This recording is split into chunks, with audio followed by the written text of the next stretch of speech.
बता देंगे। लेकिन I think I have forgotten something, मैं कुछ भूल चुका हूँ। कोई बात नहीं, स्टार्ट करते हैं फिलहाल। तो रुचि, रुचि की चर्चा करेंगे आज कि रुचि, मेरी आवाज़ आ रही है सभी को ना? हाँ ठीक है।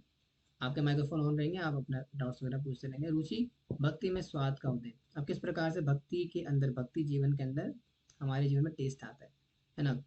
देखो, भक्ति के अंदर टेस्ट आपको हर समय मिलेगा। चाहे आप साधु श्रद्धा में हो, साधु संग कर रहे हो, सिर्फ साधु संग स्टेज पर हो, भजन क्रिया स्तर पर हो, या अनर्थ निवृत्ति स्तर पर हो, या निष्ठा स्तर पर हो, या रुचि स्तर पर हो, आसक्ति स्तर पर हो, प्रेम स्तर पर हो, भाव स्तर पर हो, गोलोक वृंदावन के अंदर भी क्यों ना हो, टेस्ट टेस्ट है। भक्ति का स्वभाव ही है कि टेस्ट आएगा उसमें। अगर नहीं आ रहा तो समस्या की बात है। अगर टेस्ट नहीं आ रहा भक्ति के अंदर तो बहुत बड़ी समस्या है। इसका मतलब वही वाली बात होगी कि आप रसगुल्ला खा रहे हो लेकिन आपको मीठा नहीं लग रहा। ऐसा हो सकता है? नहीं हो सकता, क्योंकि रसगुल्ला बनता ही चाशनी से, मीठा बनता है वो। तो अगर कोई व्यक्ति बोले प्रभु जी मैं रसगुल्ला खा रहा हूँ लेकिन मुझे मीठा नहीं लग रहा, तो एक समस्या की बात है। या तो शरीर में आपको कोई बीमारी होगी, या फिर रसगुल्ले में कमी नहीं हो सकती। रसगुल्ला तो रसगुल्ला होता है, मीठा होता है है ना? तो यानी कि आपके अंदर कोई बीमारी है, कोई शरीर के अंदर कोई रोग है, जिस वजह से आपको रसगुल्ला मीठा नहीं लग रहा। आपको नहीं लग रहा रसगुल्ला मीठा पहली शुरुआत होती है, बोलिए। हरे कृष्णा प्रभु जी। प्रभु जी, ये स्वाद आ रहा है, ये पता कैसे चलेगा? बताते हैं, क्लास में शुरू करने देना पहले बताते हैं। तो आपको जो टेस्ट आ रहा है, देखो भक्ति का स्वाभाविक है, स्वाभाविक है कि वो टेस्ट आएगा ही आएगा। ठीक है जैसे कि रसगुल्ला अगर आप खा रहे हो, तो रसगुल्ला खा रहे हो तो मतलब मीठा लगेगा लगेगा। वैसे ही भक्ति में शुरुआत में भी टेस्ट है, और संपूर्ण होने के बाद भगवान का प्रेम प्राप्त करने पर भी टेस्ट है। तो आप बोलेंगे प्रभु जी फिर क्या टेस्ट में, टेस्ट का जैसे आपने पूछा ना कि टेस्ट टेस्ट क्या, तो टेस्ट का फिर क्या होता है, अलग अलग लेवल्स होते हैं। जैसे गेम्स में अलग अलग लेवल होते हैं, है ना? अब वो व्यक्ति के, उसके खेलने पर निर्भर करता है कि वो कितना अच्छा खेलता है, उतने लेवल पे जाएगा। गेम में तो गेम तो सेम रहती है, वैसे ही भक्ति सेम ही है। और भक्ति का रस भी सेम आता है, मतलब रस आ सकता है सेम। समझो इसको, जैसे बारिश हो रही है, बारिश, आप ऐसा कोई बोल सकता है कि प्रभु जी यहाँ बारिश ज्यादा हो रही है, इस पॉइंट पे ज्यादा नहीं हो रही है? नहीं, बारिश बराबर होती है। बारिश हर जगह बराबर होती है, और हर कोई व्यक्ति भीग सकता है उसके अंदर। ऐसा तो नहीं है कि कामना माता जी और हम तो दिल्ली में रहते हैं मान लो, ठीक है दिल्ली में कहाँ रहते हैं माता जी हम? शादरा में। शाहदरा दूर पड़ गए, चलो कोई नहीं, पास का देखते हैं। जैसे मान लो यहाँ मेरा उत्तम नगर, मान लो उत्तम नगर हो गया। तो उत्तम नगर भी थोड़ा दूर ही है, लेकिन चलो बारिश तो वहाँ भी होगी। अगर कोई व्यक्ति बोले भाई प्रभु जी उत्तम नगर है, बारिश हो रही है, मैं वहाँ भीग रहा हूँ, यहाँ हरिनगर में भी हो रही है, मैं बोला हो रही है, लेकिन मैं भीग नहीं रहा हूँ। तो बोले प्रभु जी ये क्या हो सकता है? संभव ही नहीं है, क्योंकि अगर बारिश हो रही है तो सबको भिगाएगी वो। वैसे ही भक्ति में रस सबको मिलेगा यहाँ पे, एवरीबॉडी। अगर चैतन्य महाप्रभु की संप्रदाय में वो सब भीग के जाएंगे, यहाँ पे सबको रस मिलेगा। क्यों नहीं मिलता, उसके कारण मैंने आपको बता दिए अनर्थ निवृत्ति के अंदर, कि कौन कौन से अनर्थ हमारे अंदर भरे पड़े, जिसके कारण स्वाद नहीं मिल रहा। लेकिन लेकिन मैंने आपको वहां पे ये भी कहा था कि आपको टेस्ट थोड़ा कम ज्यादा मिलेगा ही मिलेगा, अगर अपराध नहीं कर रहे हो तो। बस एक अपराध एक ऐसी समस्या है जिसमें टेस्ट रुक जाता है। क्योंकि जैसे मान लो आपने नाला बंद कर देना, तो नाला बंद करके पानी का प्रभाव रुक जाता है। वैसे ही अपराध करने से टेस्ट रुक जाता है। लेकिन अगर अपराध नहीं कर रहे हो आप, ठीक है, मतलब कम कर रहे हो, मतलब बहुत ज्यादा नहीं कर रहे हो, तो अपराध ना करने से क्या होता है, भक्ति का टेस्ट कभी नहीं रुक सकता। अनर्थ रोकेंगे बीच में लेकिन टेस्ट नहीं रुकता। लेकिन वो कितने अनर्थ है आपके ऊपर, इसके बेसिस पे स्वाद टेस्ट, टेस्ट आपका डिफाइन होता है। जैसे मान लो नदी बह रही है, अब नदी के अंदर में उसका जो बहाव होता है ना, नदी बहती है, तो नदी में अगर मैं छोटे छोटे पत्थर डालूंगा, तो क्या नदी के प्रभाव को रोक लेगी वो? नहीं रोक सकती, क्योंकि नदी का प्रभाव बहुत तेज है। लेकिन बहुत बड़ा पत्थर डाल दूं उसके आगे तो रुक जाएगा। तो अपराध वैसे ही होता है। और अनर्थ क्या है, छोटे छोटे पत्थर के समान है, और बीच बीच में आपको थोड़ा तंग कर देंगे। आप माला करते करते आपको टेस्ट आ रहा है, टेस्ट आ रहा है, टेस्ट आ रहा है, एकदम स्वाद लगता है, आंखों में आंसू भी निकलते हैं, चर्चा करेंगे आगे वो। आंखों से आंसू निकलना, रुमा, वो सब चीज चर्चा करेंगे आगे। आंखों से आंसू भी निकल रहे हैं, बहुत टेस्ट आ रहे हैं, एकदम से क्या होता है, एकदम से आपको, आपको टीवी सीरियल याद आ जाता है, आपको अपनी पिंकी, अपनी गर्लफ्रेंड याद, मतलब जो कुछ भी याद आ जाता है अपना हिसाब किताब, तो वो याद आ जाता है। ये क्या होता है, इसको बोलते हैं अनर्थ ये अनर्थ क्या करते हैं, आपके स्वाद में बाधा मार देते हैं। लेकिन रुचि स्तर पे ऐसा नहीं होता। रुचि, आसक्ति, भाव, इसमें क्या होता है, आपके जो अनर्थ होते हैं इतने सूक्ष्म पड़ जाते हैं, इतने छुट जाते हैं कि आपका टेस्ट रुकता ही नहीं है अब वो कैसे होता है, थोड़ा चर्चा करेंगे इस बारे में। यानी कि आपका जो भक्ति का टेस्ट है वो कितना ज़्यादा या कम होगा, वो आपकी भक्ति और साधन के स्तर पर निर्भर करेगा। अगर निष्ठा स्तर तक आ, देखो निष्ठा स्तर पे आ गया मतलब आपका अनर्थ 90-80% समाप्त हो चुके हैं। तो यानी कि आप कोई चांस ही नहीं है कि आपका टेस्ट रुक जाए। तो आपको टेस्ट मिलेगा ही मिलेगा, और बहुत उच्च मात्रा में मिलेगा, बहुत हाई कोटि मिलेगा। यानी कि अगर आपको भक्ति में टेस्ट कम आ रहा है, तो टेस्ट कम आ रहा है या बिल्कुल बिल्कुल तो कभी नहीं आता, याद रखना। अगर आपके जीवन में भक्ति में बिल्कुल स्वाद ही नहीं आ रहा, आप बोले वो जी माला करते करते सो जाती हूँ मैं, कथा सुनती हूँ तो फिर सो जाती हूँ, भजन कर सुनते तो फिर सो जाती हूँ, मतलब भक्ति की कोई भी क्रिया में कुछ मजा ही नहीं आता, कुछ टेस्ट ही नहीं मिलता, मतलब कुछ ऐसा सूख सूखी जिंदगी। इसका मतलब है कि बहुत घने घने अपराध कर रखे हैं आपने, और उसको देखना पड़ेगा कहाँ कहाँ पे कर रहे हैं। बाकी कोई कारण नहीं है। आप कितने गिरे हुए इंसान हो, आप कितने कामुक हो, है ना, आप कितने ही क्रोधी हो, कितने ही लोभी हो, जितने अनर्थ भरे पड़े आपके अंदर, जितने गलत गलत आपने करे हो, गांजा फूकते थे, सिगरेट पीते थे, शराब पीते थे, अवैध संग करते थे, जितना आप कुछ करते थे कोई फर्क नहीं पड़ता। भक्ति का टेस्ट नहीं रुक सकता, उसका स्वाद आएगा आएगा। आप कितना कम ज्यादा आता है, वो साधन पर डिपेंड करेगा, आपके अनर्थ पर डिपेंड करेगा, कृपा पर डिपेंड करेगा, सारे फैक्टर पर डिपेंड करता है। लेकिन रुचि स्तर क्या होती है? रुचि स्तर का मतलब ही है कि अब आपके साधन, भजन क्रिया, मतलब जितना भी आप जो करते हो, उसमें नेचुरल टेस्ट आ जाएगा। और टेस्ट का मतलब वो वाला टेस्ट नहीं जो भी हम फील कर रहे हैं। बोलेंगे प्रभु जी हमें तो टेस्ट आता है प्रभु जी, अभी आपने तो इतना सुंदर भजन गाया, हमें भी टेस्ट आया, आपको भी आया होगा। अभी जब कथा सुनेंगे तो भी टेस्ट आएगा। हाँ ये भी टेस्ट है भक्ति का, लेकिन ये कैसा है, जैसे मैंने बताया, जैसे मान लो खीर के अंदर अगर थोड़ा नमक मिला दो, कैसा होता है? मीठा लगता है, हाँ मीठा लगता है, क्योंकि खीर मीठी होती है, तो मीठा लगता है, लेकिन नमकीन भी लगेगा। तो हमारे केस में वैसी स्वाद है वो। हमें जो टेस्ट मिलता है भक्ति का, वो खीर के अंदर नमक मिला हुआ है, वो अनर्थों का नमक मिला हुआ है। लेकिन जब वो अनर्थों का नमक चला जाता है पूरा, मतलब 90% चला जाता है, जितना ज्यादा जाता है उतना फिर खीर मीठी हो जाती है। इसलिए भक्ति के अंदर समय के बाद ही रस आएगा, याद रखना। अगर तो हेतु की कृपा मिल गई तो कल ही रस आ जाएगा, नाचने लगोगे, कूदने लगोगे वहां। पागलपन मत करना, पहले बता रहा हूँ, भक्ति का मतलब पागलपन नहीं है। कल को आप बोलो प्रभु जी मैं तो बड़ी रसिक हो चुकी हूँ प्रभु जी, मैं तो मोहल्ले के बीच में जाकर के नागिन डांस, मतलब नागिन डांस नहीं, मैं तो नाच रही थी प्रभु जी, नाच रही थी, कूद रही थी, झूम रही थी। अरे भैया मोहल्ले वाले पागल समझेंगे आपको। भक्ति रस देखो, तो भक्ति का रस होता है ना, वो आर्टिफिशियल नहीं कह सकते हो आप, आर्टिफिशियली रसिक नहीं बन सकते हो आप। यानी कि आप जानबूझ करके दिखावा नहीं कर सकते प्रभु जी मैं रसिक हूँ, अपने आंखों से आंसू नहीं निकाल सकते, अपने रोंगटे खड़े नहीं करा सकते, नाच नहीं सकते पागलों की तरह। नेचुरल नहीं, आर्टिफिशियली आप नहीं कर सकते, नेचुरली होगा, समय के बाद होगा। कैसे होगा सीख रहे हैं हम प्रोसेस, ठीक है। लेकिन अभी जो हमें रस आता है भक्ति के अंदर वो ऐसी है, खिचड़ी के खीर के अंदर नमक मिला हुआ है।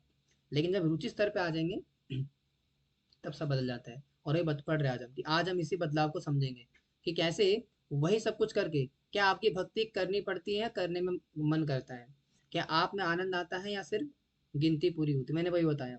यानी कि रुचि का मतलब क्या होता है कि अब साधन भजन करने में कोई अवरोध नहीं आते, अब एक नेचुरल स्वाद आसक्ति तो खैर नेक्स्ट स्टेज है, मतलब एक नेचुरल टेस्ट आ गया आपका यहाँ पे। यानी कि अब आपको दुनिया की कोई ताकत नहीं रोक सकती भजन करने से। जैसे ही माला पकड़ोगे उतना मीठा लगेगा, जैसे ही हाथ में माला आएगी उसके मिठास में गुम हो जाओगे, उसको बोलते हैं रुचि स्तर। जैसे ही कथा सुनने को मिलेगी, आंखों मतलब कहते हैं ना एक ऐसा रोमांच आ जाएगा शरीर के अंदर कि मतलब आनंद ही आ गया, इसको बोलते हैं रुचि का स्तर आ जाना। यानी कि आपके साधन क्रिया भजन वजन जितना भी कुछ होता है उसमें स्वाभाविक रुचि आ जाती है, इसी को इसलिए इसको रुचि कहते हैं। अभी नहीं आएगी वो, अभी जो रुचि है हमारी वो टूटी फूटी है ना। जैसे मान लो कि काली कलूटी लड़की को मेकअप करा के बैठे, मतलब मैं रेसिज्म नहीं कर रहा अभी किसी की, मतलब ऐसे नहीं बोला काला गोरा, लेकिन ऐसा लोग बाहर मानते हैं कि काला मतलब बदसूरत, ऐसा लोग मानते हैं ना, तो हम लोगों के हिसाब से देख रहे हैं। मान लो कोई काली सी लड़की है, उसको जबरदस्ती मेकअप करा के बैठा रखा हो, कैसी लगेगी वो? मतलब अजीब सी लगेगी, मतलब है ना, कुछ खास नहीं लगेगी। थोड़ा पानी मार दूंगा सारा कुछ उड़ जाए। तो वैसे ही यहाँ पे भी होता है, हमारी जो रुचि है वैसी है वो। अभी 1 घंटा 2 घंटा रुचि आ रही होगी मेरी, जब तक क्लास चल रही होगी, यहाँ पे क्लास चल रही होगी, जैसे ही क्लास खत्म, लाओ भैया ससुराल सिमर का आईपीएल देखेंगे बैठकर, इसको रुचि नहीं बोलते। रुचि का मतलब होता है कि एक अंदर से, कहते हैं ना अंदर की चीज है वो। ये अंदर का मामला है भाई, ठीक है। और वही आज हम डिस्कस करेंगे कि रुचि का वास्तविक अर्थ क्या होता है, रुचि का मतलब, और रुचि के अंदर जो है क्या क्या चीजें होती है, स्तर क्या होते हैं। तो भक्ति में स्वाभाविक स्वाद का उत्पन्न होना ही रुचि है, जैसा कि मैंने बताया। यानी कि रुचि का मतलब क्या है, कि अब साधन भजन करने में कोई अवरोध नहीं आता, कोई परेशानी नहीं आती, कोई चिंता नहीं आती। जैसे आप लोग बोलते हैं ना कि प्रभु जी जैसे लोग ड्यूटी आके बोलते हैं ना कि प्रभु जी नाम में टेस्ट नहीं आ रहा प्रभु जी, 16 हमारा ढंग से नहीं हो रही प्रभु जी, लाइफ में ये हो गया प्रभु जी। तो समस्या लाइफ में अब कोई बाधा नहीं बनती। जैसे आप लोग मुझे शेयर करते हो ना करके कि प्रभु जी ऐसा कैसे वैसा कैसे, उसके बाद शेयर करना बंद कर दोगे। अगर कोई रुचि स्तर में आप में से आ जाएगा तो मुझसे बात करना छोड़ दोगे आप। इसका मतलब ये नहीं कि चलो आप प्रभु जी साइड हो, आप तो शुद्ध भक्त बन गई, नहीं नहीं ऐसा नहीं है। मतलब अंदर से आपको जरूरत नहीं पड़ती किसी चीज की, मतलब कोई सवाल नहीं रहता मन के अंदर। क्योंकि अब जो आप भजन कर रहे हो, साधन भजन कर रहे हो, जो कुछ भी कर रहे हो, वो आपका जो है भगवान से डायरेक्ट कनेक्शन स्टैब्लिश होना शुरू हो चुका है। यानी कि सिंपल सी बात बोलूं, आप जब माला पकड़ोगे हाथ के अंदर तो राधा कृष्ण आपको नजर आने शुरू हो सकते हैं। हालांकि मुझे एग्जैक्टली नहीं पता क्योंकि मैं उस स्तर पर नहीं हूँ। लेकिन हो सकता है कि आपको राधा कृष्ण के साक्षात्कार के साक्षात्कार होना शुरू हो सकता है। और उसमें क्या होता है कि जो आध्यात्मिक रस है, एक आध्यात्मिक रस की स्फूर्ति होनी शुरू होती है। एक ऐसा रस, एक ऐसा टेस्ट, एक ऐसा सेटिस्फेक्शन जो अपने आज से पहले कभी महसूस ना करा हो, उसको बोलते हैं रुचि। अब वो कैसे होता है, वो एक्सपीरियंस का चीज़ है। जब वो खुद रुचि आ जाएगी, जब रुचि स्तर पे आ जाओगे तब पता चलेगा आपको। अभी लेकिन उसके अंश मिलता है आपको कुछ ना कुछ। उसका कुछ ना कुछ अंश आपको मिल जाएगा। भक्ति का ये बेनिफिट होता है कि भक्ति अगर आप सिद्ध अवस्था में ना भी हो तो भी उसका कुछ बेनिफिट नजर आ जाता है। क्या मतलब है उसका? यानी कि प्रेम, प्रेम टॉप मोस्ट लेवल है भक्ति का, मतलब संसार के अंदर। लेकिन वो प्रेम भक्ति का जो कुछ अंश है वो आपको साधन भजन क्रिया स्तर पे भी मिल जाते हैं। इसलिए आप नोटिस करिएगा कि कभी कभार क्या होता है कि मान लो कि कुछ रैंडम केस आपके साथ हुआ होगा ऐसा कि आप स्वाभाविक रूप से आप भगवान के प्रति देख करके आकर्षित हो गए हो, या आंसू निकल गए हो आंखों से भगवान को देख करके, या इतना प्रेम में कहते हैं ना कि बहुत भगवान से प्रेम सा लग रहा हो, बहुत ज्यादा उनसे अटैचमेंट सी लग रही हो। अब ये रुचि तो नहीं है एग्जैक्टली ये वाली रुचि, लेकिन ये रुचि की क्या बोलेंगे, झलकियां हैं, छींटे छींटे जैसे होता है ना, बारिश जब खत्म हो जाती है तो थोड़े हल्के लिए छींटे पड़ रहे होते हैं उसके, तो ये वैसे ही होता है। हमारी रुचि ऐसी रुचि है, अभी चर्चा करेंगे आगे कौन सी है वो। लेकिन ये जो रुचि है ये नॉन स्टॉप है। इसमें क्या होता है, व्यक्ति टिक जाता है। है ना, बोला ना यहाँ पे कि भक्ति अब बोझ नहीं आनंद बन जाती है। यानी कि अब आपको बुलाना ना पड़ता है, आपको ऑल कैन ज्वाइन का मैसेज नहीं डालना पड़ता है। अपने आप आ जाते हो आप क्लास के अंदर। या मान लो कि अब आपको माला करने के लिए बोलना नहीं पड़ता, आपका नेचुरली हाथ के अंदर माला जाती है। जैसे फ्री टाइम मिलेगा हाथ में माला चली जाती है। नाम गाने सदा रुचि, वो भाव स्तर पे होता है, लेकिन रुचि स्तर पे भी आपकी माला हाथ में हाथ में माला आती रहती है बार बार। ठीक है, आ रहा समझ में? ठीक है। तो निष्ठा, निष्ठा में आपकी स्थिरता आती है, यानी कि आप फिक्स हो जाते हो साधन के अंदर। लेकिन रुचि के अंदर आपके स्वाद आ जाता है ना। स्वाद का मतलब क्या हो गया कि प्रभु जी एक ऐसा अट्रैक्शन, एक ऐसा ऐसी दिव्य एहसास जो कि मैंने आज से पहले कभी ना फील करा ना। कि कौन सा गाना था वो कि आ, गजब का है दिन सुनो जरा, हम है नहीं, कौन सा गाना था वो कि पहला नशा, पहला खुमा, नया प्यार है, नया इंतजार, कर लूं मैं क्या अपना हाल, है दिले, ऐसा कुछ होगा आपके साथ भी। तो यानी कि ऐसा कुछ लगेगा कि प्रभु जी बस अभी तो जिंदगी है। मतलब मन के अंदर इतनी प्रसन्नता होती है, इतनी ज्यादा प्रसन्नता होती है कि मान लो कि आपके, आप थोड़ा कड़ा एग्जाम्पल है लेकिन थोड़ा सुन लें ध्यान से। मान लो कि आपकी नौकरी छूट जाए कल को, मान लो जॉब आपका बॉस आकर के बोले कि कल से नौकरी पे नहीं आना, आपको काम से निकालता हूँ। उसके बाद भी आप इतना आनंद में रहो कि भाई फर्क ही ना पड़े आपको। रुचि स्तर है वो। यानी कि इतनी रुचि है आपकी उसमें नाम श्रवण कीर्तन में कि आपको फर्क ही नहीं पड़ता। जैसे भक्तों के ना, आप पूछो डिवोटी बन जाते हैं, डिवोटी बनने के बाद लोग पूछते हैं ना कि यार आपकी लाइफ में इतनी समस्या, आप कैसे रहते हो? बोले समस्या, समस्या तो कहाँ है, मेरे को तो समझ नजर नहीं आती। समस्या है उसकी लाइफ में, लेकिन नजर क्यों नहीं आ रही? क्योंकि भक्ति में बहुत प्रगाढ़ है वो। इसलिए ये भी एक टेस्ट है। एक टेस्ट मान लो, मान के चलो, यानी कि लाइफ में अगर आपकी परेशानी आ रही है और परेशानी आने के बाद आप भक्ति में कैसे लगे पड़े हो, उससे पता लगता है कि आपकी वास्तविक रुचि कितनी है। नहीं तो ऐसा होता नहीं है। एक बार भक्ति में अगर लाइफ में कोई समस्या आ जाती है तो लाइफ में समस्या आने के बाद हाथ की माला कमजोर पड़ जाती है। ये बात याद रखना। हाथ से माला सरकने लगती है, 16 माला भी ठीक से नहीं हो पाती है। तो वो पता वहाँ पे टेस्ट होता है, आप सबका भी होगा, सबका होता है। नाउ, अब निष्ठा रुचि में क्या डिफरेंस है? निष्ठा के अंदर क्या होता है, साधन वजन करने में उसमें उतनी रुचि नहीं आती है, स्थिरता आ जाती है, स्टेबिलिटी आ जाती है, लेकिन रुचि का विकास अभी उतना नहीं हुआ होता है। लेकिन रुचि स्तर पे तो भैया आप जब मन के तब माला करिए आपने, है ना, फिक्स हो गया उसके अंदर। निष्ठा के अंदर लगता है आसक्ति हो नहीं पाएगी, क्योंकि ना उसके बाद दूसरी क्लास लगता है नहीं हो पाएगा। तो आसक्ति फिर नेक्स्ट वीक ही करेंगे, कोई दिक्कत नहीं है। ये हो सकता है सैटरडे कर लें, सैटरडे को मेरी ऑफ रहेगा तो सैटरडे छुट्टी में डिस्कस कर सकते हैं। तो निष्ठा के अंदर डिसिप्लिन है ना, कि आप रूल्स रेगुलेशन के साथ चल रहे हो, एक कहते प्रॉपर प्लानिंग के साथ फॉलो कर रहे हो। लेकिन रुचि के अंदर प्लानिंग व्लानिंग काम नहीं करती, वो डिलाइट, मतलब आज प्लानिंग अगर बिगड़ भी गई फिर भी, मतलब कहते हैं ना कि टाइम टेबल बाउंडेड नहीं होता ये, कि प्रभु जी मेरा तो ये टाइम है करने का माला, मैं तभी करूंगी माला, वरना नहीं करूंगी, ऐसा कुछ नहीं होता। जब आपकी मतलब आप कहते हैं ना, जब भी समय मिलता है माला करते हो आप, उसको रुचि बोलते हैं। यानी कि जब भी समय मिलेगा भजन करोगे, कीर्तन करोगे, श्रवण करोगे, कुछ ना कुछ करते रहोगे, इसको वास्तविक रुचि। और निष्ठा स्तर पे क्या होता है, निष्ठा स्तर पे व्यक्ति क्या होता है, एफर्ट डालता है, डिसिप्लिन फॉलो करता है, तब जा करके थोड़ा टेस्ट मिलता है। लेकिन रुचि स्तर पे ऐसा नहीं होता। रुचि स्तर पे व्यक्ति क्या होता है, स्वाभाविक आकर्षित होता है भगवान के प्रति, स्वाभाविक आकर्षण आ जाता है। आ रहा है समझ में? आगे बढ़े, जहां प्रश्न होगा रोक लीजिएगा। और भक्ति में नेचुरल अट्रैक्शन आ जाता है ना। जैसे मान लो कि अगर आप रास्ते से जा रहे हो एकदम से कोई गुलाबी ड्रेस में, गुलाबी गुलाबी सूट पहना हुआ उसने, है ना, गुलाबी गुलाबी गाल वाली, काले काले बालों वाली, और कजरारी आंखों वाली कोई देवी जी आपके सामने से जा रही है, तो आप क्या बोलेंगे? नहीं नहीं नहीं नहीं, नहीं देखूंगा, मुझे आगे, मुझे अपना फोकस करना है। तो नहीं देखूंगा नहीं देखूंगा बोलते बोलते बोलते एंड में देख ही लेते हो। इसको क्या बोलते हैं, नेचुरल आकर्षण। और ये गोसाई बताते भी है कि जिस प्रकार से स्त्री का पुरुष के प्रति स्वाभाविक आकर्षण होता है, हे प्रभु मेरा भी तो उस प्रकार से आकर्षण आपके प्रति हो जाए, प्लीज कृपा कर, मेरे पे कृपा करे। तो वैसे ही नेचुरल अट्रैक्शन का मतलब क्या होता है कि आपको किसी, कोई बाउंडेड नहीं है, मतलब आपके ऊपर कोई बंधन नहीं रहता। पिता माता भाई बहन बहुत ज्यादा तंग नहीं करते, तंग कर रहे होंगे लेकिन आपको फर्क नहीं पड़ता उन सब चीजों से। इसका मतलब ये नहीं है कल से घर छोड़ के भाग जाओ। इसका मतलब क्या होता है कि आपका एक स्वाभाविक आकर्षण है, क्या मुझे भगवान के मंदिर जाना है, मुझे सेवा करनी है, मुझे माला करनी है, मुझे श्रवण कीर्तन करना है। तो एक स्वाभाविक आकर्षण आ जाता है रुचि स्तर के ऊपर। ठीक है, समझ में आ रहा है ना। और मटेरियल चीजों में इंटरेस्ट कम हो जाता है ना। ये बड़ी इंटरेस्टिंग चीज है। यानी कि भक्ति अनंतत्र दिशा से करके वर्ष आता है भागवतम के अंदर, जिसमें बताते हैं कि जो मटेरियल चीजें होती है उससे आपका वैराग आ जाएगा, उससे आपका वैराग्य आ जाएगा।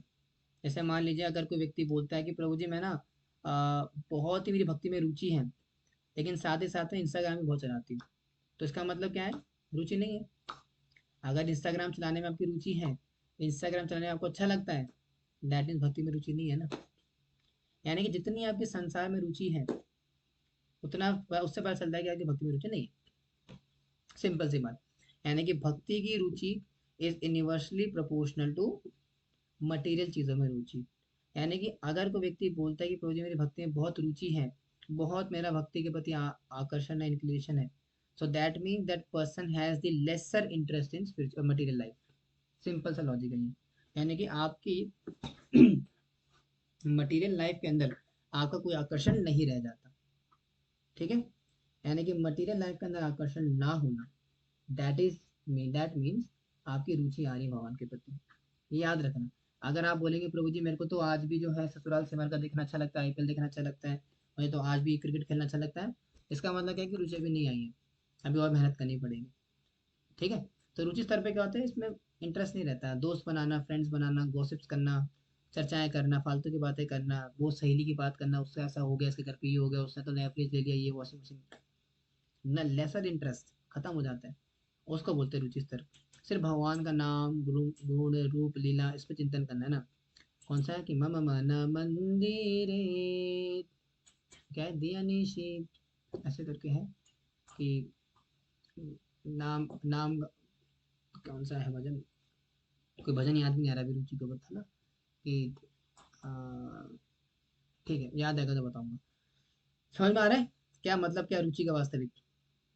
यानी कि आपकी मटेरियल चीजों में डिजायर्स कम हो जाती है। आप कितनी कम होती है कितनी ज्यादा होती है, वो मैंने आपको निष्ठा अनर्थ निवृत्ति बता दिया कि कौन से अनर्थ चले जाते हैं उसके ऊपर। ठीक है, आप इसमें क्या समझ सकते हो, आपकी मतलब प्रोपोर्शनल है वो। यानी कि जितनी आपकी रुचि कम हो रही है संसार के अंदर, उतनी भक्ति में रुचि बढ़ रही है।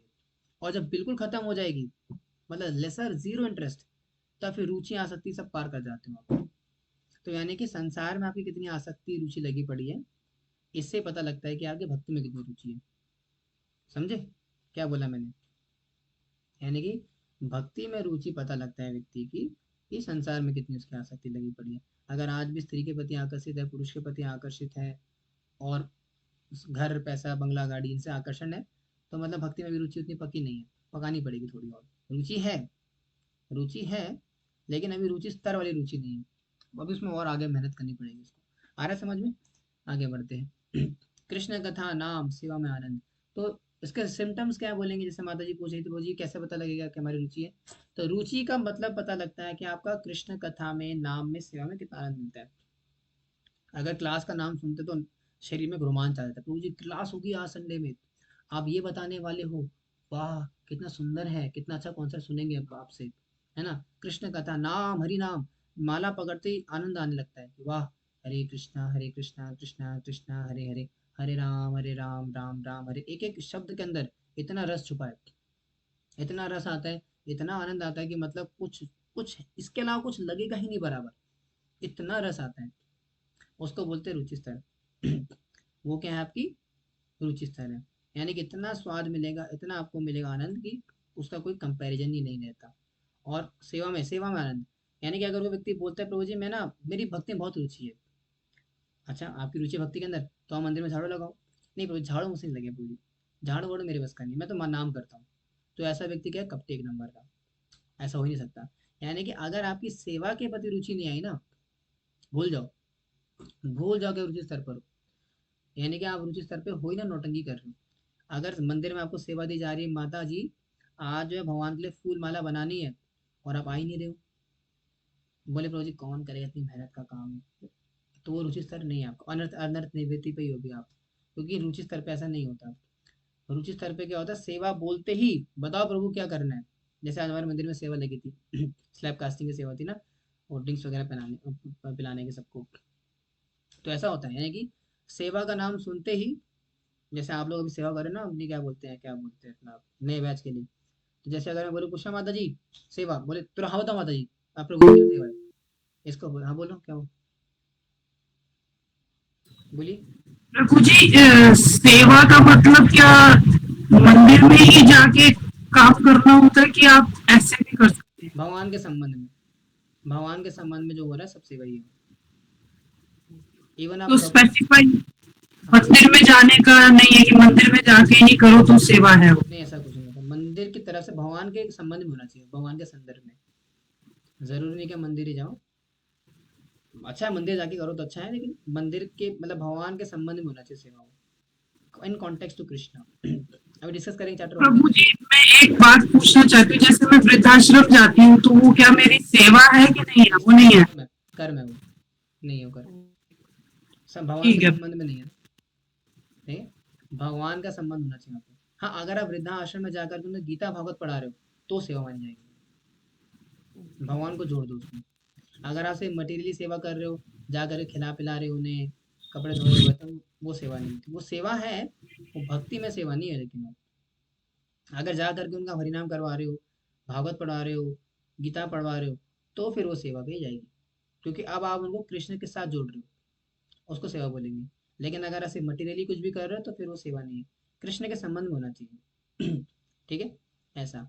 और जैसे प्रबंध आश्रम में आप जो सेवा कर रहे हो, जैसे बाकी सारे अकृति माता जी, उषा माता जी वगैरह, ये सभी सेवा है, याद रखना। कई बार समझना प्रभु जी काम मिल गया आपको, आपने हमें कुछ सैलरी मिलेगी प्रभु जी, वो सैलरी वाली कितनी मिलेगी पर मंथ?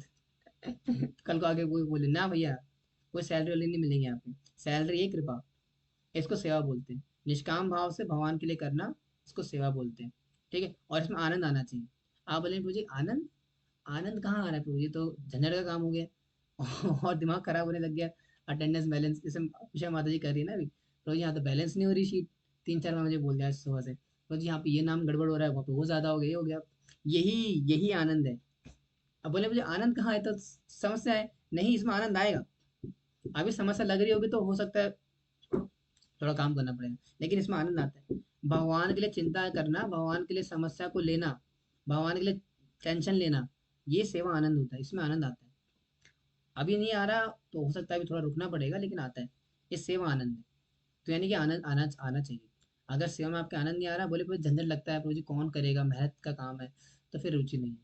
रुचि का मतलब ये है कि आपको सेवा में आनंद आना चाहिए, कोई भी सेवा मिले आपको, प्रीचिंग की सेवा मिले, झाड़ू मारना मंदिर में, बर्तन मारने हो, भगवान को भोग लगाना हो, कुकिंग करनी हो, आलू छीलने हो, मटर छीलने हो, चपाती बेलनी हो, सेवा आना चाहिए, आनंद आना चाहिए।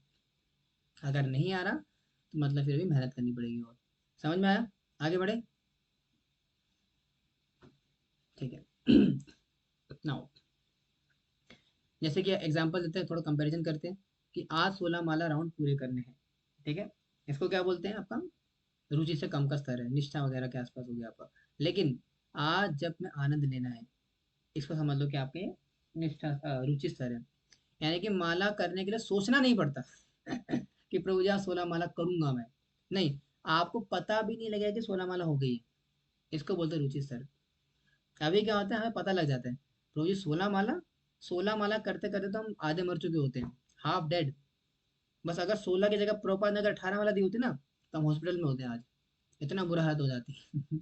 तो वो रुचि नहीं है। रुचि का मतलब होता है कि आपने माला कर भी दी, पता भी नहीं लगा, अरे वाह माला हो गई, और कर लेता हूँ। तो रुचि का मतलब होता है कि भैया नाम जब बोरिंग नहीं लगता उस समय, नाम जब जो है आपके ऊपर बर्डन नहीं लगता कि भैया इतना बर्डन आ गया मेरे ऊपर, नाम जब तो मतलब मक्खन की तरह चलता है इसमें, ठीक है। तो ये आपका रुचि स्तर है। अब थोड़ा चर्चा करेंगे मुझे अलग अलग प्रकार की रुचियां, रुचि समझ में आ गई रुचि क्या होती है। नाउ अब दो प्रकार की रुचि बताई गई है माधुर्य कादम्बिनी के अंदर, वो है आश्रय आश्रित, आश्रय आश्रित रुचि, या फिर और दूसरा वस्तु आश्रित। अब इसका क्या मतलब होता है? पहला आप कर देंगे वस्तु आश्रित। वस्तु आश्रित का मतलब है किसी पर्टिकुलर चीज पर डिपेंड करती है, और डिस्कस करेंगे अभी आगे कौन कौन सी होती है। और दूसरा क्या होता है कि आश्रय आश्रित रुचि, यानी कि सिर्फ कृष्ण से आ सकती, यानी कि पहली जो जैसे हमारी वस्तु आश्रित रुचि है, याद रखना, ठीक है। तो हम जो रुचि होती है, जो वस्तु आश्रित रुचि, वो किसी पर्टिकुलर चीज की वजह से आ रही होती है, भगवान से ही होती है, लेकिन किसी पर्टिकुलर चीज के संबंध से आ रही होती है। लेकिन जो दूसरी रुचि होती है आश्रय आश्रित, उसमें किसी वस्तु की आवश्यकता नहीं पड़ती, उसमें स्वाभाविक भगवान के प्रति आकर्षण होता है। कैसे होता है थोड़ी चर्चा करते हैं अभी। ये दो प्रकार की रुचियां, जैसे लेते हैं मिठाई की एनालॉजी, ठीक है। कि फिर खुद क्रेविंग होती है, ये रुचि पहले खाया जाता है खाओ। यानी कि एग्जाम्पल दिया जा रहा है, जैसे मिठाई होती है, मिठाई अगर किसी व्यक्ति ने जीवन भर मिठाई ना खाई हो, तो क्या होता है, उसको बोलते हैं मिठाई खा लो भाई। लेकिन जब मिठाई वो एक बार खा चुका होता है, और मिठाई खाने के बाद उसको टेस्ट आ चुका होता है, तो फिर क्या होता है, उसके बाद उसको बोलना नहीं पड़ता, जैसे ही उसके आगे मिठाई आती है तुरंत हाथ मार लेता है मिठाई के ऊपर। इसको बोलते हैं रुचि, यानी कि अब आपको फोर्स नहीं करना पड़ रहा। एक सेकेंड, इसने दिया ही नहीं हुआ, एक्सप्लेन ही नहीं करा भाई साहब ने दोनों को। चलो कोई नहीं, मैं यहीं पे एक्सप्लेन कर देता हूँ। इसको आगे एक्सप्लेन करना चाहिए था दोनों प्रकार की, समझते इसको, सबसे इंपॉर्टेंट नहीं। पहले डिस्कस करेंगे वस्तु आश्रित रुचि। अभी वस्तु आश्रित रुचि क्या होती है, पहले पानी पियेंगे फिर बोलेंगे, प्यास लग रही काफी। तब तक आप थोड़ा कंटेम्पलेट करो क्या मैंने पढ़ा अभी तक।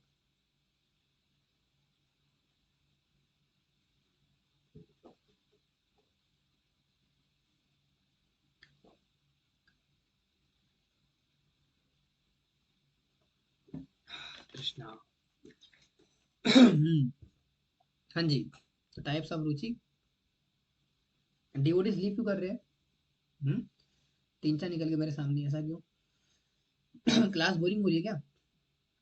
है, जा कोई फिर डिवोटी छोड़ के। हम्म? मुंह पे बोलते हो, क्या पता पीठ पीछे बोलते हो मुझे क्लास इतनी लंबी मत करा करो, बोरिंग हो जाती है। भाई बोरिंग हो चाहे ना हो, भक्ति में आगे बढ़ना तो करना पड़ेगा, सीधी सी बात, रुचि हो या ना हो करना तो पड़ेगा। तो पहला कौन सा आपकी वस्तु आश्रित रुचि, क्या मतलब होता है इसका? जैसे मान लो कि आपको कोई भजन पसंद है पर्टिकुलर, आपको कोई पर्टिकुलर भजन पसंद है, आप जैसे ही आप उस भजन को सुनते हो, तो एकदम से आपके अंदर रोंगटे खड़े होते हैं, आपका मतलब कुछ एक स्वाभाविक सा आकर्षण आता है। इसको बोलते हैं वस्तु आश्रित रुचि। वैसे नॉर्मल रहते हो आप, वैसे आपको कुछ खास नहीं लगता, नॉर्मल रहता है, नॉर्मल नॉर्मल। लेकिन जैसे ही वो पर्टिकुलर भजन आता है आपको सुनने में, तो आपको क्या होता है, एक अंदर से टेस्ट आ जाता है, उछल जाते हो अंदर से आप। इसको बोलते हैं वस्तु आश्रित रुचि।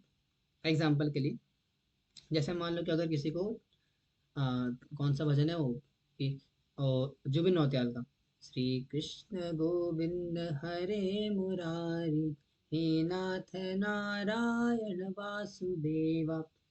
इसी भजन को सुनने के बाद जाकर के भगवान का स्मरण होता है और एकदम से कहते हैं ना रुचि, कुछ रुचि रुचि रुचि रुचि ऐसी कुछ लगती है, तो उसको बोलते हैं वस्तु आश्रित रुचि। और ये रुचि स्तर वाली रुचि वैसी नहीं होती।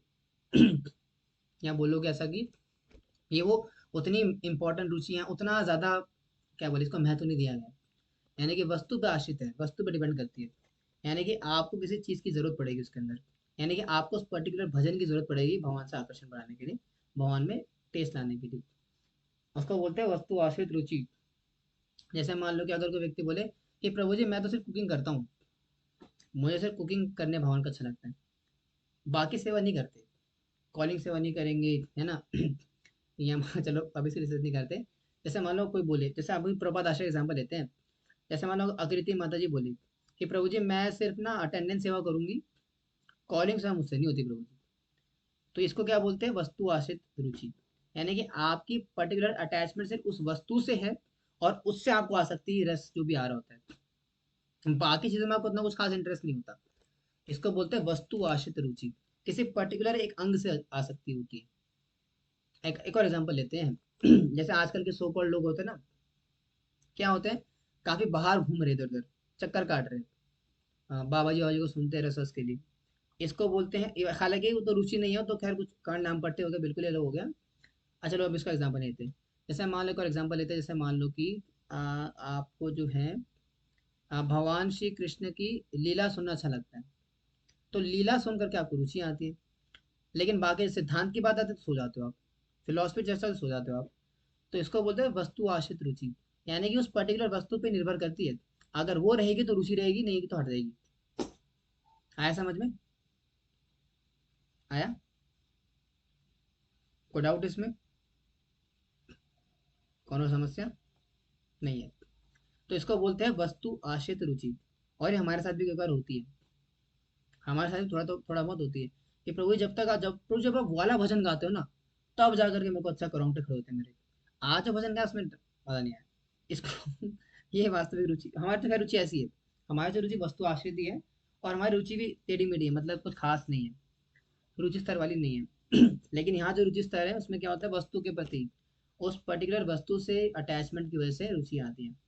लेकिन जो दूसरी रुचि होती है, आश्रय आश्रित रुचि, उसमें वस्तु का कोई मेल जोल नहीं होता। यानी कि आप किसी चीज को निर्भर नहीं करते हो कि पर्टिकुलर चीज होगी तब मुझे रस आएगा, नहीं। आपका एक स्वाभाविक रस, एक स्वाभाविक टेस्ट, एक स्वाभाविक इंक्लिनेशन उस चीज के प्रति होता है। यानी कि आपको किसी चीज की आवश्यकता नहीं पड़ती उसके अंदर, किसी वस्तु की आवश्यकता नहीं पड़ती रुचि के लिए। आपका नेचुरल एक टेस्ट उसके अंदर होता है। इसको क्या बोलते हैं, आश्रय आश्रित रुचि। आया समझ में? बड़े आगे। ठीक है जी। एनालॉजी मैंने आपको दी थी मिठाई की। नाउ अब ये आती कैसे है? अगर कोई व्यक्ति बोले कि प्रभु जी मुझे रुचि विकसित करनी है, तो उसके लिए सबसे इंपॉर्टेंट फैक्टर क्या हुआ है, ह्यूमिलिटी, विनम्रता होनी चाहिए। कि प्रभु जी मेरी भक्ति नहीं है अभी, मैं इस संसार का सबसे अधम पपी पापी पतित व्यक्ति हूँ। आपने आपको अधम मानना चाहिए, है ना। कि हम जैसे हमने लास्ट संडे गाया था ना भजन, हमारा जीवन सदा पापे रहता, नहीं को पुण्य रलिसा, है ना। तो हमारा जीवन सदा पापे रहता, नाही को पुण्य रे लेसा। तो लेस मात्र मेरा पुण्य नहीं है संसार के अंदर। तो ये ह्यूमिलिटी होनी चाहिए। अगर आपके अंदर विनम्रता जब तक नहीं आएगी, तब तक आप भक्ति में आगे ही नहीं बढ़ पाओगे। रुचि स्तर तो फिर बहुत आगे की बात है, भजन क्रिया स्तर या अनंत निवेदन इसको भी पार नहीं कर पाओगे आप। तो सबसे बड़ी इंपॉर्टेंट फैक्टर क्या है इसके अंदर, वही ह्यूमिलिटी, विनम्रता। आपके अंदर एक स्वाभाविक विनम्रता होनी चाहिए साधन के प्रति, और अपने अपने इस प्रैक्टिसेस को लेकर के। अगर विनम्रता नहीं होगी तो क्या होगा, आपका वो रुचि स्तर तो मुश्किल है भाई, नामुमकिन सा लगता है चीज। ठीक है, तो प्राइड नहीं होना चाहिए, कंपैरिजन नहीं करना किसी के साथ, और अपने कंफर्ट जोन से बाहर आना पड़ेगा। ऐसा नहीं हो सकता कि प्रभु जी आप बोलो कि मैं तो घर से बाहर निकलूंगी नहीं प्रभु जी। अगर अलाउ करा फिर भी, अगर मैं बोलूँ आपको कि माता जी आपको ये जैसे होता है बुक डिस्ट्रीब्यूशन अक्सर लोग करते हैं, कि मुझे बुक डिस्ट्रीब्यूशन कौन करेगा, और इतनी गर्मी के अंदर है बाहर निकलना, क्लास में मंदिर के अंदर रहते हैं ना प्रभु जी, ये झाड़ू मार लेंगे छोटी छोटी से बात, बाहर कौन जाएगा डिस्ट्रीब्यूशन के लिए, इतना पॉल्यूशन हो रहा है, नहीं। इससे क्या होता है, आगे नहीं बढ़ोगे भक्ति के अंदर, क्योंकि आपने कंफर्ट जोन से बड़े अटैच हो, आप अपने कंफर्ट जोन से बाहर ही नहीं आ रहे। अगर कंफर्ट जोन से जब तक आप बाहर ही नहीं आओगे तो रुचि स्तर तो बहुत दूर की बात है, आप निष्ठा स्तर पे भी नहीं आ पाओगे। तो यानी कि अपने कंफर्ट जोन का वो छोड़ना पड़ेगा, याद रखना। अगर आप वास्तव में चाहते हो भक्ति में आके प्रगति करना, तरक्की करना, तो आपको अपने कंफर्ट जोन को छोड़ना पड़ेगा। आप बोले बोलिए मैं तो 7 बजे सो के उठती हूँ, उसके बाद माला करती हूँ, ये नहीं हो, ऐसा कुछ नहीं बोलते आप, भक्ति में ऐसा नहीं बोल सकते। भक्ति में आपको उसको छोड़ना पड़ेगा, नहीं तो भक्ति में आप आगे नहीं बढ़ सकते। आपकी पर्टिकुलर आसक्ति जो अटैचमेंट्स हैं, जो कंफर्ट जोन है आपका, जहाँ पे रह करके अच्छे से रह रहे हो, उसको छोड़ना पड़ेगा। जब तक आप अपने कंफर्ट जोन को छोड़ोगे नहीं, तब तक भक्ति होती नहीं है, याद रखना। शुद्ध भक्ति आप प्रैक्टिस नहीं कर सकते, क्योंकि शुद्ध भक्ति की शुरुआत से ही समस्या शुरू होती है, समस्या से ही शुद्ध भक्ति स्टार्ट होती है। जब तक लाइफ में समस्या नहीं आती, जब तक लाइफ में बैंड नहीं होती ना, बैंड, तब तक भक्ति या भक्ति का रस समझ में नहीं आता। इसलिए कंफर्ट जोन में रहते भक्ति ढंग से हो नहीं पाती, इसलिए भक्त काम मात खा जाते हैं। आजकल जो डिवोटीज हैं, वो इतनी मात क्यों खा रहे हैं भक्ति के अंदर, क्यों रस नहीं आ रहा उन्हें, क्यों छोड़ जा रहे हैं इस्कॉन को? क्योंकि वो स्ट्रगल नहीं करते लाइफ के अंदर। या ऐसा बोल सकते हैं कि भक्ति में रिस्क नहीं लेते, या ऐसा बोल सकते हैं भक्ति के अंदर कंफर्ट जोन से बाहर नहीं आते, कुछ एक्स्ट्रा ऑर्डिनरी सेवा नहीं करना चाहते कि मैं सड़क पर जाकर के बुक डिस्ट्रीब्यूशन करूँ, मंदिर में जाकर के 8 घंटा सेवा करूँ, मैं जो है प्रसादम कुक करूँ, सर्विंग करूँ, या कुछ अलग करना पड़ेगा। कंफर्ट जोन में रह करके भक्ति होती नहीं है। ये बड़ा खतरनाक है, कभी इसको बहुत चर्चा करेंगे डिटेल के अंदर, कंफर्ट जोन, क्योंकि अपने आप में बहुत बड़ा टॉपिक है ये। लेकिन अगर मोटा मोटा बोला जाए तो प्रभु जी, माता जी, अपने कंफर्ट जोन का वो छोड़ना पड़ेगा। अगर आपने कंफर्ट जोन को नहीं त्यागा, तो फिर भक्ति में आगे नहीं बढ़ सकते हो आप। ये तो बड़ी सिंपल सी बात है। फिर बोलेंगे प्रभु जी रुचि कैसे बढ़ती है? तो रुचि आपकी इन 4 फैक्टर से बढ़ सकती है। आपका क्वालिटी जपा सबसे इंपॉर्टेंट फैक्टर है। यानी कि अगर आपको भक्ति में, या भक्ति में आपको रुचि तो छोड़ो, अगर आपको कुछ भी करना हो एडवांसमेंट के लिए, तो अच्छे से नाम जप करना पड़ेगा। आप कभी भी ये नहीं कह सकते कि प्रभु जी मैं अच्छे से नाम जप नहीं करूंगा और बाकी सब कुछ करके आगे बढ़ जाऊंगा। तो ये थोड़ा कठिन होता है, बहुत कठिन होता है। क्योंकि सबसे इंपॉर्टेंट तार मध्य सर्वश्रेष्ठ नाम संकीर्तन, क्योंकि सारे साधनों में सारे नव विधा है ना, सर्वशास्त्र सर्व भक्ति, अ, नव विधा भक्ति, यानी कि सारे अंगों में से, सारे भक्ति के 64 अंगों में से नव विधा भक्ति प्रमुख है। कभी चर्चा करेंगे वो क्या होती है। और उनमें से वितार मध्य सर्वश्रेष्ठ नाम संकीर्तन, और उन सारी विधियों में सबसे सर्वश्रेष्ठ नाम संकीर्तन। यानी कि सबसे बड़ा इंपॉर्टेंट क्या है डेवलप करना, वो है नाम के प्रति रुचि। अगर नाम में रुचि नहीं आएगी, यानी कि माला पकड़ने में स्वाद नहीं आएगा, माला पकड़ने में टेस्ट नहीं आएगा, तो बाकी कुछ नहीं आने वाला। क्योंकि नाम से सब प्रकट होता है। नाम से साधु, गुरु, वैष्णव, विग्रह, भागवत, तुलसी, धाम, तो ये सब प्रकट होता है नाम से। अगर आप अच्छे से नाम जप नहीं करोगे, क्वालिटी के साथ नाम जप नहीं करोगे, ध्यान पूर्वक नाम नहीं करोगे, तो बाकी कुछ भी नहीं हो सकता आपसे। रुचि स्तर तो भूल जाओ। इसलिए रुचि स्तर में आने के लिए ध्यान पूर्वक जप करना पड़ेगा, कीर्तन करना पड़ेगा, अटेंडिंग हेरी भी करनी पड़ेगी उसके लिए। जपा तो कर रहे हो, अच्छे से चैंटिंग कर रहे हो, लेकिन अच्छा चैंटिंग तब तक नहीं कर सकते जब तक आपने अटेंटिवली हेयरिंग नहीं करी है। क्योंकि जो सुनते हैं वही स्मरण करते हैं, वही दिमाग में फिट होता है, और वही जपा के टाइम में चलता है, वही मन में स्टोर होता है। अगर आपने ध्यान पूर्वक श्रवण करा, अच्छे से भगवान का नाम रूप गुण लीला, जो हमारा जो क्लास होती है, उसको ध्यान पूर्वक सुना, श्रवण करा, तो ध्यान पूर्वक सुनने से क्या होता है? आप जब माला करने बैठते हो तो आपको याद आती है, रिमेम्बरेंस होती है। उससे क्या होता है, आपका जपा और बढ़ता है, और टेस्ट आता है जपा के अंदर। समझे? तो इसीलिए क्वालिटी जपा के साथ साथ अटेंडिंग हेयरिंग करना जरूरी है। या ऐसा बोल सकते हैं कि अटेंडिंग हेयरिंग करने की वजह से क्वालिटी जपा आता है। दोनों कनेक्टेड है। अगर अच्छे से श्रवण नहीं करा, तो नाम जब अच्छे से नहीं होगा, और अगर अच्छे से जप कर रहे हो लेकिन हेयरिंग नहीं कर रहे, तो जपा छूट जाएगा, याद रखना। इसलिए श्रवणम, सुनना बहुत जरूरी है, ध्यान पूर्वक सुनना वेरी वेरी इंपॉर्टेंट, तब जा करके नाम जब में टेस्ट आता है। और लेकिन इन दोनों के ऊपर एक चीज है, अगर आप वो करते हो तो बाकी कुछ भी करो कोई फर्क नहीं पड़ेगा, वो है ऑफेंसेस, अपराधों से बचना पड़ेगा। अगर अपराध कर रहे हो आप, ठीक है, गुरु के प्रति, वैष्णव के प्रति, भक्तों के प्रति, धाम के प्रति, नाम के प्रति, कोई से अपराध, अपराध अगर आप करे जा रहे हो, करे जा रहे हो, करे जा रहे हो, करे जा रहे हो, तो जितना मर्जी जपा कर लो, जितना मर्जी हियरिंग कर लो, जितना मर्जी आगे साधु संग कर लो, कुछ फर्क नहीं पड़ने वाला। एकदम सूख जाएगा आपका, समुद्र सूख जाता है ना जैसे, वैसे सूख जाएगा आपको। जितना मर्जी माला रगड़ लो बैठ करके कि खिंच लो, हरे कृष्ण कृष्ण कृष्ण हरे हरे हरे राम राम राम हरे हरे, कितना ही कर लो। बहुजन में करे यदि श्रवण कीर्तन, तबे तो ना पाए कृष्णपति प्रेम धन। यानी कि बहुत बहुत बहुत जन्मों तक श्रवण कीर्तन कर लो, जन्म, क्लासेस नहीं, साल नहीं, महीने नहीं, जन्म, बहुत बहुत जन्मों तक आप श्रवण कीर्तन कर लो, लेकिन तब भी आप कृष्ण प्रेम धन नहीं प्राप्त कर सकते हो अगर आप अपराध कर रहे हो तो अपराध बहुत बड़ा खतरनाक चीज है। तो इसलिए अवॉइड ऑफेंसेस, अपराधों से बचना पड़ेगा। अपराधों से नहीं बचोगे तो फिर जो मर्जी कर लो कोई फर्क नहीं पड़ता। एंड द लास्ट थिंग है साधु संग। अब बोले मुझे अपराधों से बचेंगे कैसे हम? साधु संग से, क्योंकि साधु संग में आकर के हमें पता चलता है भैया अपराध होते क्या है और उन्हें कैसे नहीं करना। अगर कोई व्यक्ति साधु संग में नहीं रहेगा, साधु से श्रवण नहीं करेगा, साधु का संग नहीं करेगा, साधु की संगति में नहीं रहेगा, साधु के आश्रय में नहीं रहेगा, तो क्या होगा? उसको अपराधों के विषय में चर्चा नहीं आएगी, कृपा नहीं मिलेगी, और अपराध के विषय में कुछ पता नहीं होगा। तो क्या करेगा? बैठ करके माला भी करेगा, साथ में अपराध भी करता रहेगा, और अपराध करते करते करते करते राम का सारा रुचि समाप्त कर देगा अपने आप की। फिर क्या होगा? फिर भोगेगा, विषय भोगेगा। है ना? तो इसलिए साधु संग वेरी इंपॉर्टेंट। रेगुलरली क्लास में आना जरूरी है। रोज कृष्णा बुक क्लास में आओ, संडे क्लास में आओ, उससे क्या होगा? साधु संग मिलेगा। फिर साधु संग मिलने से क्या होता है? हमें अपराधों के बारे में पता चलता है कि भैया अपराध कौन कौन से होते हैं, कैसे कैसे होते हैं और कैसे नहीं करने होते हैं। भाई अगर साधु संग करोगे फिर अपराध से बचोगे, तब जाकर के अटेंडिंग हियरिंग कर पाओगे। और जब अटेंडिंग हियरिंग कर लोगे तब जाकर के देखो माला पकड़ के कितना स्वाद आता है माला पकड़ने में। ठीक है? तो सारे अपने आपस में कनेक्टेड है। अगर आप अच्छे से साधु संग करोगे, रेगुलरली संडे क्लास में आओगे, तो अपराध नहीं करोगे। ठीक है? और अपराध से बच जाओगे। और अगर अपराध नहीं करोगे तो अच्छे से श्रवण कर पाओगे ना, क्योंकि साधु संघ में आ रहे हो, और साधु संघ में आकर के आपको क्या सुनने को मिलेगा? कथा सुनने को मिलेगी, कथा। तो अगर साधु संघ में आओगे, अपराध नहीं करोगे, तो कथा सुनोगे तो क्या होगा? कथा के प्रति रुचि बढ़ेगी, स्वाद बढ़ेगा, टेस्ट बढ़ेगा। फिर उससे क्या होता है? जपा करते समय टेस्ट आता है। आया समझ में? सो ये आपका लेवल, हाउ टू डेवलप रुचि। अब रुचि कैसे विकसित करनी है? ऐसी करनी रहेगी। वही 16 माला 4 नियम, वही साधु संग, वही सारे अपराध वगैरह सब कमेंट, सब वही, सब कुछ वही है।